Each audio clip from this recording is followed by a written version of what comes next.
Hello and welcome back to another writing blog. If you haven't been here before, I'm Peyton and I am an aspiring speculative fiction writer. I'm in the early stages of revision right now. I'm doing the first read through of my first draft. Yes, it is hard, but we are almost there.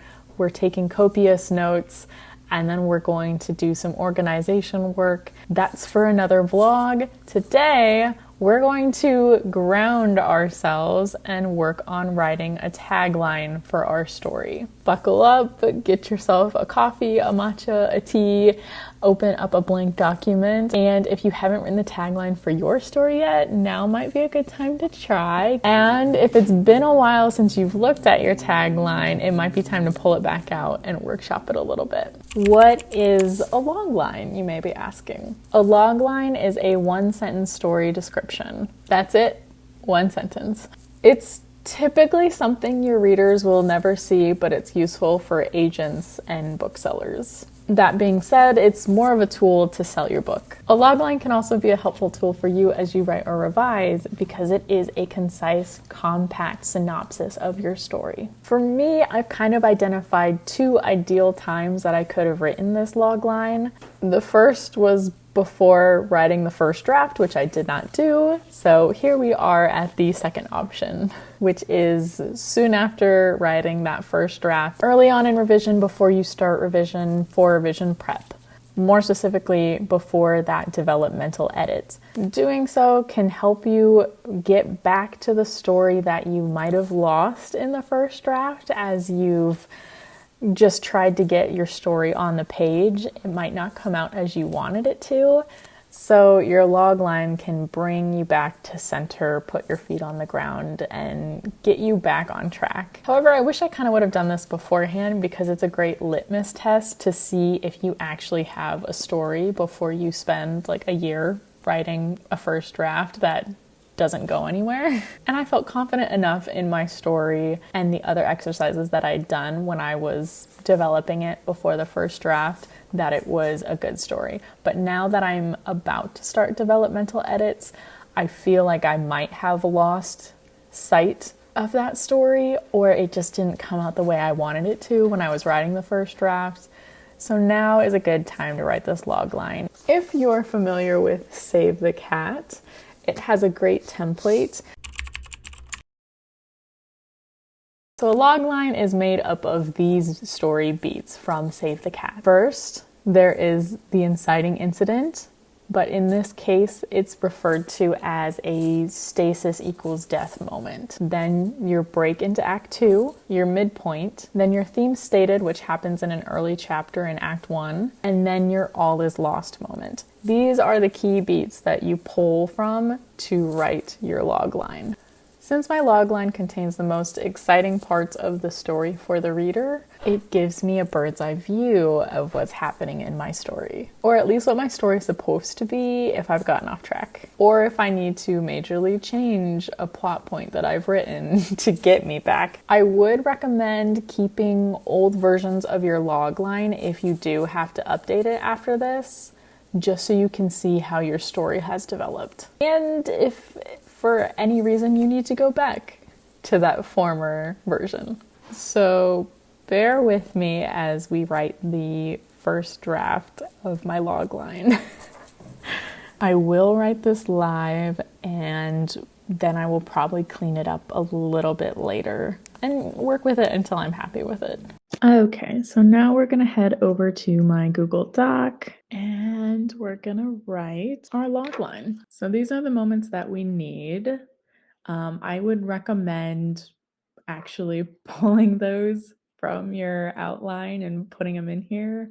I am not doing that. And then we're gonna work with this template. So on the verge of stasis equals death, a flawed hero, describe your hero, breaks into Act 2. But when the midpoint happens, they must learn the theme stated, which we state in Act 1 in a pretty early chapter, before all is lost.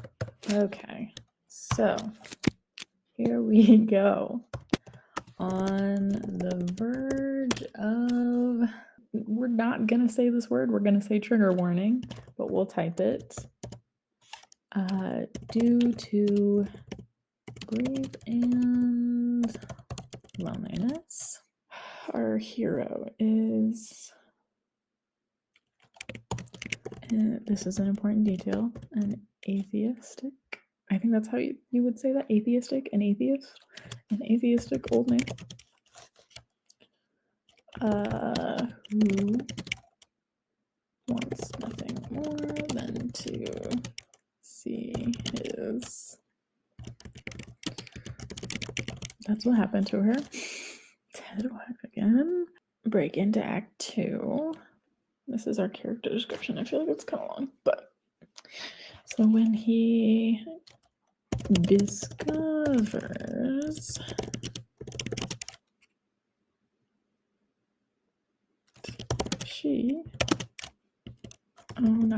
that her soul is stuck inside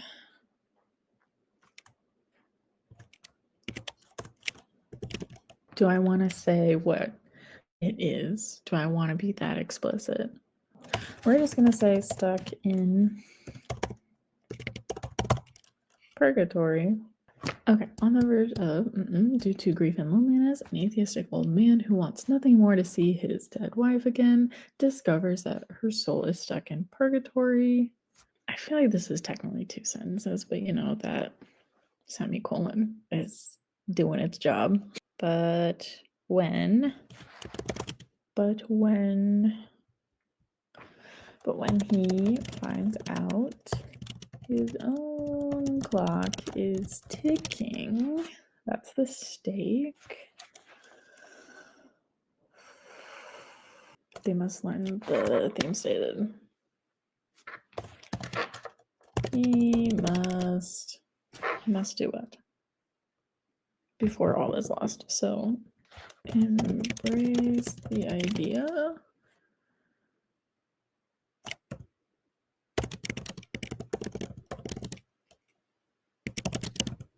and spirituality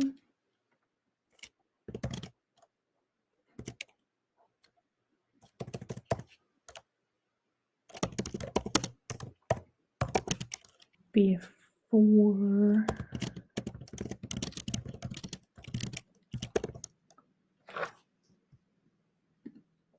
to free my soul. Okay, to free my soul before she's stuck in eternal purgatory for eternity. Stuck in purgatory forever. That is basically my story. That's a decent first draft that we're going to stick with for now, and I'm actually going to print this out and put it on my desk and write it in the first draft for now. I feel like it's not quite hitting, like I guess this is my story and maybe this is good enough. It does capture the essence of what happens in the book. I almost want it to be a little more detailed, but maybe this is good enough for now. Yeah, this is good enough for now. I'm not entirely happy with this. Let's just read it through one more time. On the verge of, due to grief and loneliness, an atheistic old man who wants nothing more than to see his dead wife again discovers that her soul is stuck in purgatory. But when he finds out his own clock is ticking, he must embrace the idea of an afterlife and spirituality to free his wife's soul before she's stuck in purgatory forever. It sounds okay. Doesn't feel quite right, but that's kind of where I'm at with it. So that is my logline first draft. It's definitely a first rough draft. I will need to revisit again later to make it more spruced up, better language, more like sellable for an agent or a publisher. I'm not sure in its current state if an agent or publisher would read that and be enticed by that, but it's going to do the job. But it's going to do the job that I need it to do right now, which is be like my guiding light as I revise. So I am going to print it out. I'm going to put it on my desk. I'm going to put it in the front of my first draft. And as I am brainstorming, as I am writing new scene cards, as I am rewriting scenes, and replotting scenes, I will be coming back to it constantly to make sure that I am on track and really getting to the heart of the story, that it's there. I think right now, as I'm reading my first draft for the first time, I kind of fall into some of these holes or scenes are falling flat. Not in a totally off-base meandering way, but they're not quite, something's missing from them. Something is missing from them because the stakes aren't quite there like they are in this concise logline. So I think it's going to be really helpful. If you have written a logline before, if you have a logline written for your story or current project and feel like sharing it, please do. Please drop it in the comments. I would love to read them. Until next time, cheers.